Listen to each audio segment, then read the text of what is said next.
So when you're going into a contentious meeting, what's going through your mind? What are you thinking about? Is it rule number 8?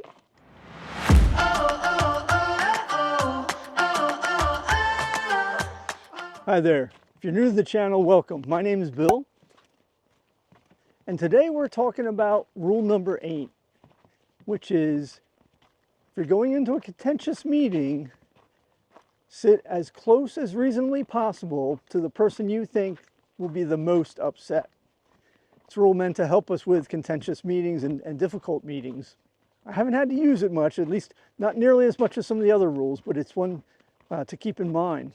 And a few of you might be wondering, well, Bill, you sit next to me a lot. Well, that's because I like you and I think you're fun, not because I think you're going to get angry. So why do we do that? Why do we sit close to somebody? Well, think about it. Picture yourself in a conference room that's fairly large. And somebody across the room is trying to talk to you. Well, they'll naturally talk a little bit louder. They're going to project their voice. They're going to want to make sure that you hear them. And sometimes you'll be inclined to reciprocate the same way. And this can ramp up and create a lot more stress. Whereas if you sit closer to them, you're not as inclined to get loud. You can talk a lot quieter and know that the person's going to hear you. Also, to some degree, it gives a sense of you're on the same side. And in the scenario where voices are just ramping up, we can get to a point which psychologist Daniel Goleman termed the phrase amygdala hijack. That is, your rational brain just kind of shuts down because of the stress.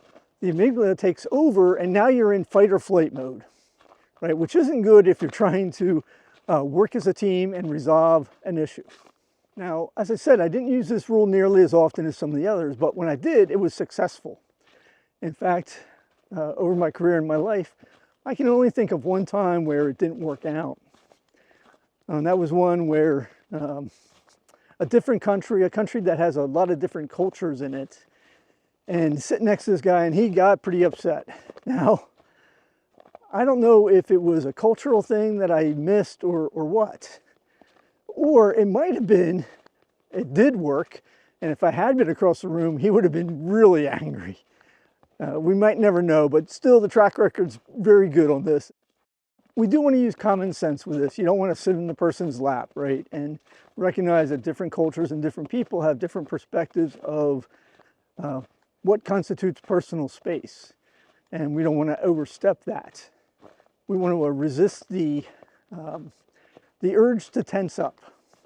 Now, some of us, when we get in those contentious things, we create a very defensive posture, maybe fold our arms, maybe even tense up our hands, our fists. Stay loose, stay open, stay, in a way, a vulnerable position. Now, that's tough if we're expecting contention and problems in that. One of the things some experts recommend is that we put our feet flat on the ground. Now by this I mean literally put your feet flat on the ground and consciously think about them being there. Also, when you're sitting close to somebody, you may also want to sit at an angle, right? And so turn yourself a little bit, not face them directly, because when you face them directly, now you have a more confrontational position and you want to guard against that. Now, this is one I might get some disagreement on, but I'm a firm believer that if you're going into a contentious situation and it's a result of you making a mistake or your company making a mistake, you're much better off addressing that up front. There's times where I've said, look, I would be angry if I were you. We made a mistake, but we're here to resolve that. We're here to figure out what the next steps are and help assure that we don't have this problem again. We're not talking about going into a situation where the person's already visibly angry.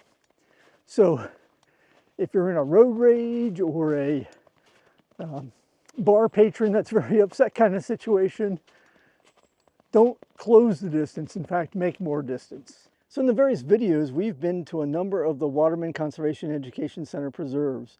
Today we're at the flagship, so the Interpretive Center here on Hilton Road in Appalachian, New York.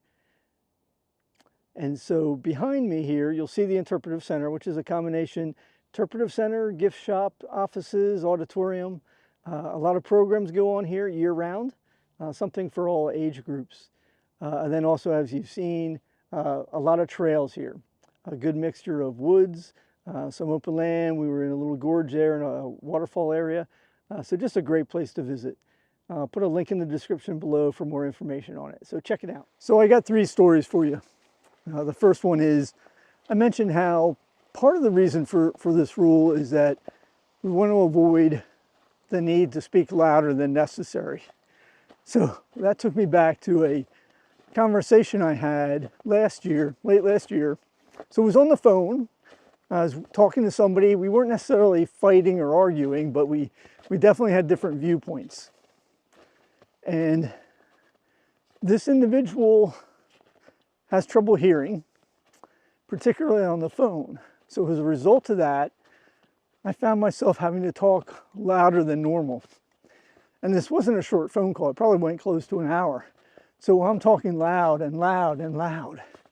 And try it sometime. It's hard to talk much louder than your normal voice and not have it affect you. And at some point I realized it was affecting me. It was generating stress. Now I remembered rule number 8 and I kind of laughed about it and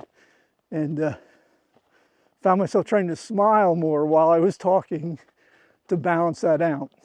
The second story involves a scenario where I forgot to apply the rule. I didn't think about it at all. Again, I was out of the country working with a customer, and we were in a country where English is not the primary language. The customer was gracious enough to be talking to me in English. And as they're describing their situation, what they're feeling and thinking, I'm fairly far apart from them in this room. And they are talking louder and louder. And they are visibly upset. And at some point, boom, they switched to their native language. And I wasn't really ready to deal with that experience. But I remembered rule 8 later, that probably would have helped. Now, epilogue to that story, we ended up developing a good relationship and everything worked out fine.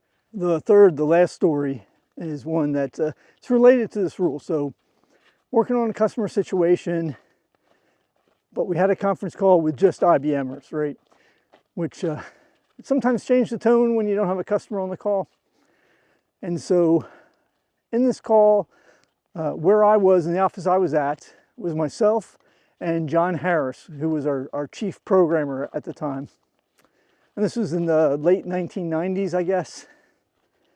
And there's somebody on the phone who is not happy. He doesn't think we're taking the problem seriously. He's yelling at us. I mean, really yelling at us.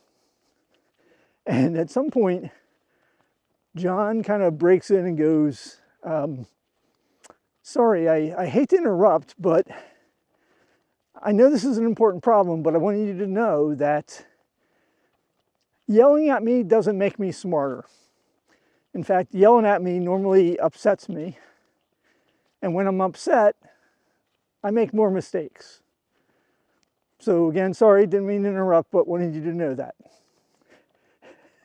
And you could hear a pin drop for 1 or 2 seconds before things picked back up again, but definitely changed the tone of the call. And so I'm giving John high fives on that one. How do you handle contentious meetings? Or is there a place when you're in a conference room, where do you sit? Are you one of those, I'm going to sit at the table or I'm going to sit at the back? Do you want to be near the door to get away quickly? Or are you one of those people that wants their back to the wall so you can watch the door? Whatever you do, let us know in the comments below. I'm curious as to how other people handle this.